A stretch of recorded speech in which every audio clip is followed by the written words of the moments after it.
So next is from Cheers and Beers for Tears for Smith for Fears for Smith. Subject is Jim Cornette trashing Knoxville versus Zayn. Hey, at WrestleMania 38, Johnny Knoxville versus Sami Zayn worked this match that everyone seemed to really enjoy. So right on cue, Jim Cornette calls it the biggest abomination of wrestling ever. Jim Cornette for the longest time has been accused of being fake and knowing exactly what to say to bring himself maximum attention. But this one really reeks of desperation. I mean, he seems to have been burying Sami Zayn for his entire career. Yeah. Isn't Jim Cornette the man who booked Batista as a sea creature in OVW? And isn't Jim Cornette the man who tried to do a Teenage Mutant Ninja Turtles gimmick on WWE? He's so hypocritical. To me, this is the definition of the old man yells at clouds. What do you think, Konnan Disco? Look, I agree with tons of stuff that Cornette. We would agree on a lot of stuff. I disagree with him in this, and he didn't like it. Big deal. It's like I would say, like if you have a what do you call it, a celebrity, right? And they make a poor showing of themselves, and the crowd is not cheering. They're not with it. Some of them are booing. That's embarrassing. Bro, this got huge pops. So, like, the crowd at no point thought that they were looking at the biggest abomination of wrestling ever.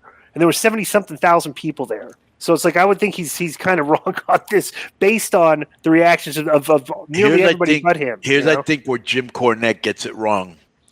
Like, if this guy did come up with the Batista's Leviathan, was that his name? Leviathan, and the Teenage Mutant thing and whatever, But I think his problem is that he still yearns for wrestling that's gone away. You know what I'm saying? He's still trapped in the 80s and the 70s and he grew up with. And, it's a different era. Before you could go out there and beat a guy with a vertical suplex like Dory Funk Jr. used to do. You can't do that today. Before you could beat a guy with like a bear hug. You do that today, people laugh at you. Claw. Right, the claw.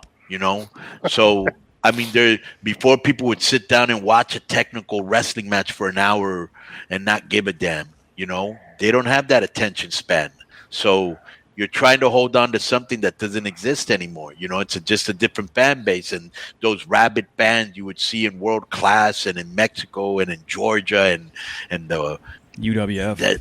They've been replaced by nerds that clap and and they all cheer together and they're all super sensitive. It's a different crowd, different time, different wrestling.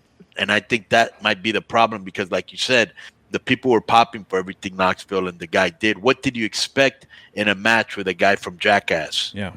And, bro, the guy from Jackass was getting a good pop on TV every time he was on TV. Of course. And so it wasn't like this, And when Wee Man came out, he got a huge pop. Yeah. Yo, what up? This is Konnan, and I host Keeping It 100, my co-host, Disco Inferno, unfortunately. Well, I'd say you're my co-host. Listen, every Thursday here on Spreaker, we talk pro wrestling, sports, movies, music, TV, pop culture, and some politics. It's everything the rest of the pro wrestling podcasts are not. Tune in to hear myself, the superior one, educate and inform. Tune in to hear me bury Disco. That's very disrespectful. Join us every Thursday on Spreaker and keep it 100.